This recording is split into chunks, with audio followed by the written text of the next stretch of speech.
उसके पास बैठो। अभी हमारे सैयद साहब तशरीफ फरमा है, आला हजरत का जिक्र कर रहे हैं तो खुश हो रहे हैं। और कुछ पीर ऐसे हैं जो कहते हैं हमारी आला हजरत से नहीं बनती, वो मौलवी थे और हम वली हैं। अमा पीर साहब, हम जानते हैं आपकी आला हजरत से बनती क्यों नहीं है। आपको 4-4 अंगूठी पहननी है, इसलिए आपकी आला हजरत से नहीं बनती। आपको अजनबी औरतों से हाथ पैर दबाने, इसलिए आपकी आला हजरत से नहीं बनती है। आपको मुरीद के घर नाश्ता भी करना, खाना भी खाना है, लेकिन जब नमाज का टाइम हो जाए तो आप कहते हैं मैं हरम में नमाज पढ़ता हूँ, इंडिया के मौलवियों के पीछे मेरी नमाज नहीं होती, इसलिए आपकी आला हजरत से नहीं बनती। अरे आला हजरत से चलने वालों, चिल्ले वालों, तुम मर जाओगे मगर अजमत रजा को कम न कर सकोगे। और एक पीरपुर वालों, बाद नमाज ईशा से अगर इस जमीन पर इमाम अहमद रजा का जिक्र हो रहा है तो नाज करो अपने आप पर, इसलिए कि आज के दौर में इमाम अहमद रजा एक ब्रांड का नाम है, ब्रांड का नाम। अगर किसी की सुन्नत को परखना हो तो उसके सामने इमाम अहमद रजा का जिक्र कर दो।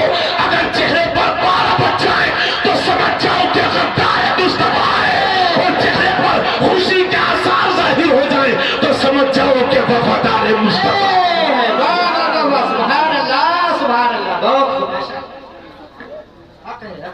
इसलिए आला हजरत चिढ़ने वाली चीज नहीं है, आला हजरत पढ़े जाने वाली चीज है। जोर से बोलिए सुभान अल्लाह। सुनेंगे ना आप लोग पूरी तवज्जो से? क्यों भाई, आप लोग नहीं सुनेंगे क्या?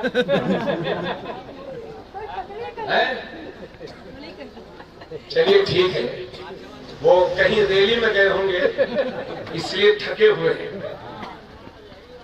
तवज्जो चाहिए। हमने अपने उलमा से दूरी बना रखी है। 2 जुमले मेरे याद रखिएगा। पहली बात तो यह है कि हमें अच्छे उलमा मिलते कम हैं, और अगर मिल जाते हैं तो हम उनकी कदर नहीं करते। अगर कोई इमाम बीरपुर की मस्जिद में कहे कि जिसके घर बैंड बाजा बजेगा उसका निकाह नहीं पढ़ाऊंगा, जिसके यहां तवाइफ नाचेंगी उसका निकाह नहीं पढ़ाऊंगा, तो पता चला कि उसी इमाम को रुखसत करने की तैयारी है।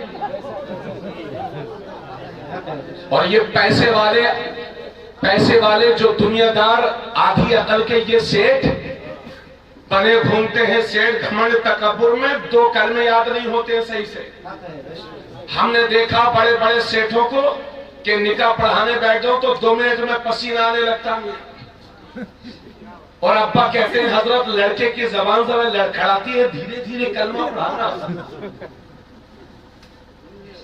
जी हजरत माफ करिएगा, मैं आप मेरे भाई हो, मैं आपकी मजाक उड़ाने के लिए नहीं आया हूं, मगर चंद जरूरी बातें आपसे जरूर करूंगा। मेरी बात को गौर से सुनिएगा।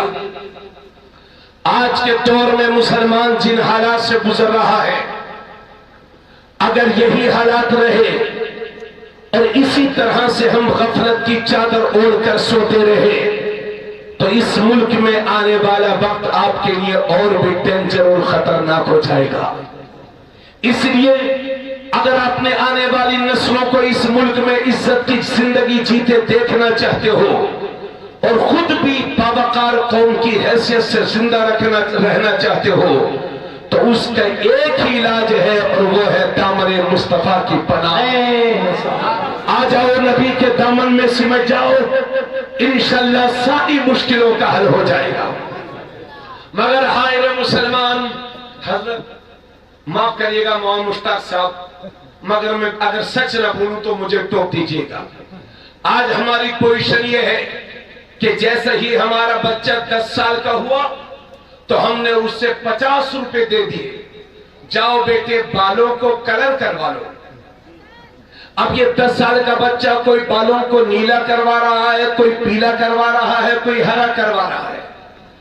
हमारा बच्चा 15 साल का हुआ तो हमने 50,000 रुपए का मोबाइल लेकर उसको लफंगा बनने पर मजबूर किया है।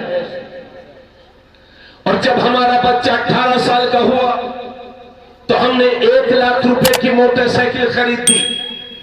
अम्मियां 1 लाख की मोटरसाइकिल पर बैठे हुए हैं, 50,000 रुपए का मोबाइल जेब में है, फटी हुई पैंट पहने हैं, 20 रुपए का चश्मा लगाए हुए हैं और मुंह में 5 गुटके दबाए हुए हैं, कानों में लीड लगाए हुए हैं, हाथ में कड़ा पहने हुए हैं और टेटू बनवाए हुए हैं। ये है मियां मुसलमान का बच्चा। न छोटे पर शफ़क़त का पता है, न बड़े का अदब पता है, न उलमा का एहतराम जानता है, न हुफ़ाज़ कुर्रा की इज्जत जानता है, न सदात का मकाम जानता है, न छोटे पर शफ़क़त के बारे में मालूम है, न नमाज के मसाइल याद है, न रोजे के मसाइल याद है। यानी चेहरा देख कर नहीं लगता ये किसी मुसलमान का बच्चा है। वज़ा में तुम हो नसारा तो तुम में हुई ये मुसलमान है कि जिन्हें देख के शर्म आए यहूद। जब तुम्हारी शक्लें काफिर और मुश्रिकों जैसी रहेंगी तो कौन तुम्हें इज्जत देगा, कौन तुम्हारी इज्जत करेगा।